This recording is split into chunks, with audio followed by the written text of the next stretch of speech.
Hi everybody, Ian Bremmer here. Happy Monday. Starting to bake in New York City in the summertime, but glad for it given the alternatives. And I thought I would talk a little bit about the 100th anniversary of the Chinese Communist Party. Big speech coming up for President Xi Jinping. Big historic plenary for the party. Already big meeting by Xi and a number of the senior leaders just a week ago at the new Museum of the Communist Party of China in Beijing. Reaffirmation of loyalty oaths to the party at a time when Communist Party membership, which had been flattening over previous years, is now growing in a robust way again.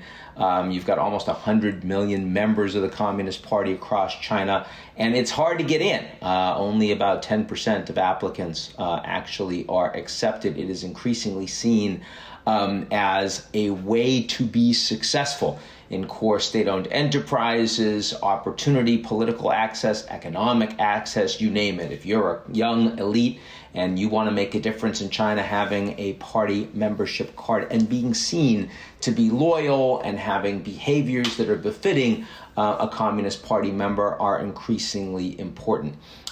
That's an interesting development, precisely because I remember when I used to study the Soviet Union, there was such profound sense of they pretend to pay us, we pretend to work. I mean, everyone gave lip service to the system, but the system was incredibly and profoundly inefficient. Now, it is certainly true that state-owned enterprises in China are less profitable and less efficient in deployment of capital and productivity than the private sector in China is. And yet, we are seeing with authoritarian surveillance that the ability of the Chinese government to align individual citizens' behavior with what is considered patriotic goes so much more deeply into day-to-day living than it ever could have in the Soviet Union. And this is something I think that is creating much more confidence on the part of the Communist Party that they're getting it right, that their system works, and certainly coming out of the pandemic faster than other major countries in the world, even though it started in China, even though they covered up the original human-to-human transmission. The fact that they could engage in surveillance and lockdowns that allowed the economy to get back up and running over a year ago at this point, well ahead of that of the United States, of Europe, of other countries in the world, is providing a lot of optimism, enthusiasm that 100 years on, the Chinese Communist Party is not just robust, but is actually a system increasingly to be emulated. And in this regard, it was really interesting to see this new State Council white paper that just came out on the party's 100-year quest for human rights protection, as they call it. It's an important theme that I suspect we will see mentioned by President Xi in his upcoming speech as General Secretary of the Communist Party. And we're increasingly seeing numbers of high-level officials calling for China to share its governance model internationally because it's so successful, something that we have not seen from China historically. And if that's one of the things I'm going to find most important about the events of the coming week, is whether or not we end up in a greater ideological confrontation as opposed to just an economic or technological one, which is what we've seen, of course, from the U.S. and China intensifying, but nonetheless limited over the course of the past years. So I think that if you're looking at this from China's perspective, you're saying we've had extraordinary economic growth, our political system is very consolidated, the West doesn't really know what it stands for. Coming out of the pandemic, we feel good about where we stand. Issues like Hong Kong, the Uyghurs, Taiwan, which are extremely controversial and leading to a lot of criticism, rightfully, in my view, from the United States and other democracies inside mainland China. The average Chinese citizen actually is very aligned with what the Chinese government is saying, and that's not only because they control the media.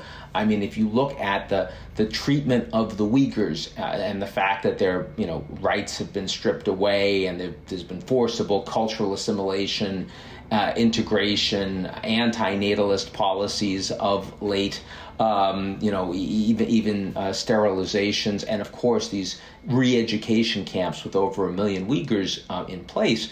The average Chinese, and I've spoken to a lot of Chinese citizens about this, say this is a group that had radicals in their midst. They were engaged in irredentist sentiment to break up mainland China. They had a secessionist movement. They supported terrorism. There was violence against Chinese citizens, and we needed to react. And how was the reaction where you have those reactions? There's clearly going to be, if you want to make an omelet, you're going to break some eggs. Of course, there were probably people that were caught up in all of this. But ultimately, there's no longer a threat from the Uyghurs to China. And how is that different from what the Americans did, say, after 9/11? How is it different from Guantanamo Bay? I would argue it's quite different in the sense that the scale is staggering. It's happening inside Chinese territory. But again, it's important to understand that from the perspective of Chinese citizens, it is seen as a legitimate Chinese government response. So I think the first big point as we think about the 100th Communist Party plenum is just how strong Chinese domestic patriotism presently is. There's two other points I would mention. There's also the lionization of Xi Jinping himself. If you look at the official textbooks on the history of the Communist Party, Xi has personally been elevated well beyond that of any leader since Mao. And there's increasingly a whitewashing of the Cultural Revolution.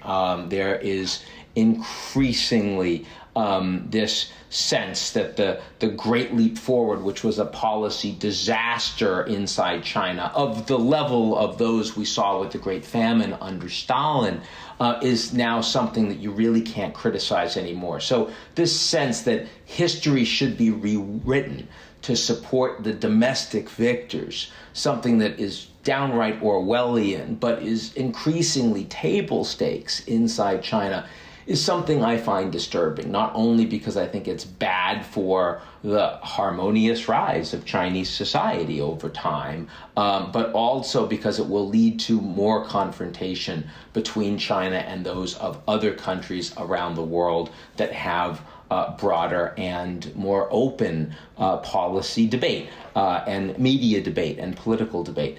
And then finally, there's the question of to what extent China's next 5-10 years are going to be as easy to continue to grow as we've seen over the course of the last 50.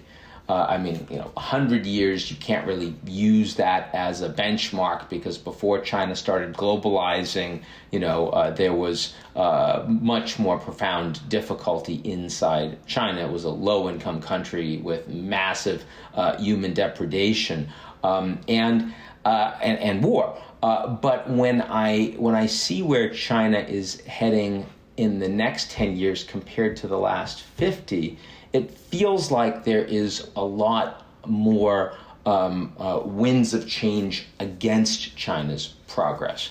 What do I mean by that? Well, the last 50 years, China was fundamentally interested in integrating more into the global economy. It embraced globalization. And at the same time, the West, the United States and allies, wanted China to integrate into the WTO, integrate into a global supply chain where China was increasingly the factory for low-cost labor and goods to export all over the world. And that both of those things, rowing in harmony, made it so much easier for China to grow on average almost double digits over the course of the last 30, 40 years, unprecedented in the history of humanity for an economy of that scale.